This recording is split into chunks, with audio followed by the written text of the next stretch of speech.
Welcome back to the channel and welcome back to another quick pick prediction video.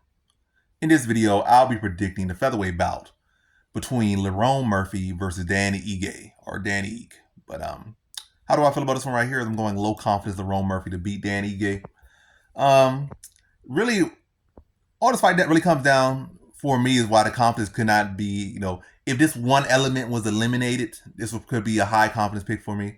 But the fact that that element does exist and it's a very real element in the game is enough to push me to low here for Lerone Murphy. And that's the puncher's chance. I don't feel like Lerone Murphy has the greatest chin. I feel like when he does get tagged, I feel like his chin doesn't hold up very well. He hasn't officially been stopped yet. And I don't think he's officially even been dropped. And I think he was dropped by Tukagol, was he not? Yeah, he was dropped by Tukagol, I believe. I don't think they really registered it. I don't think, but I've seen him hurt in other fights. He was hurt in the last fight against Eston Barboza as well a couple times. But I think he's only officially been dropped one time, but he's never been TKO'd. So it's not like you can say a track record. This guy has been knocked out 5 times. He's been knocked out twice since 2019 or something like that. It's no track record of him getting knocked out. But yeah. I feel like Danny Ige is a very solid fighter, but he has like a mental block. But hey, that's nothing. Danny Ige can unlock that mental block and rise up. Because he definitely did much better against whether it be short notice or not, he did better against I want to forget these guys' names. Like literally, I'm looking at his ugly toupee in my head right now. I forget his name. But yeah, the guy who just beat up Brown Ortega. Yeah, Danny Ige did much better against him. And Danny Ige is a solid fighter. He has solid grappling. I don't like the fact that a lot of times he allows people to just lay on him too much. You got all this BJJ and all this wrestling, but a lot of people just lay on you like that. He got a sturdy, like a real hard chin. He got heavy hands. Pretty technical guy, but he just, again, mental block. And he just kind of accepts his positions in the fight. Like, he'll stay in the fight. He'll put up a good fight, but he won't go that extra deep, or he won't defend that extra, give that extra effort to defend the takedown or get back to his feet and push the extra pace.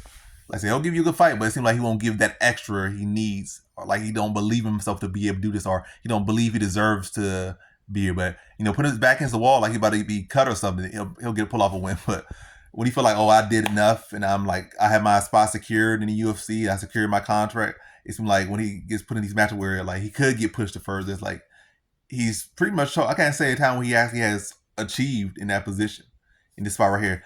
Beating Lerone Murphy right now could put him.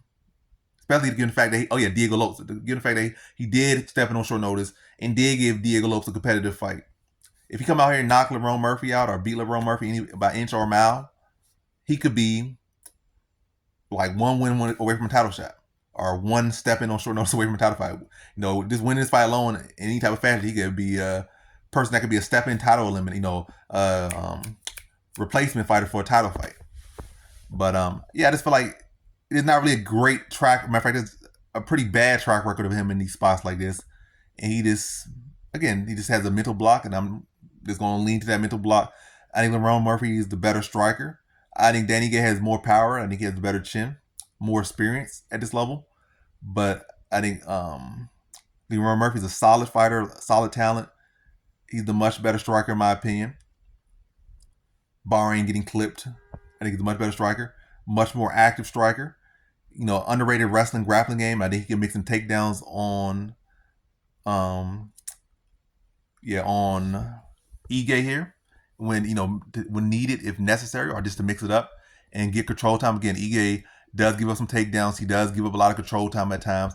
So if Murphy was able, just work behind the jab, pepper him up a couple, pepper him behind the jab, slip the 2 in a little bit. Then when Murphy, when Ige is trying to counter the 2, he could duck under level change and put him on his butt and look to just, just wear out the clock, wear on him a bit, and maybe get into the clinch, start doing some knees to his body, then go back distance, pepper him with a jab, stick and move.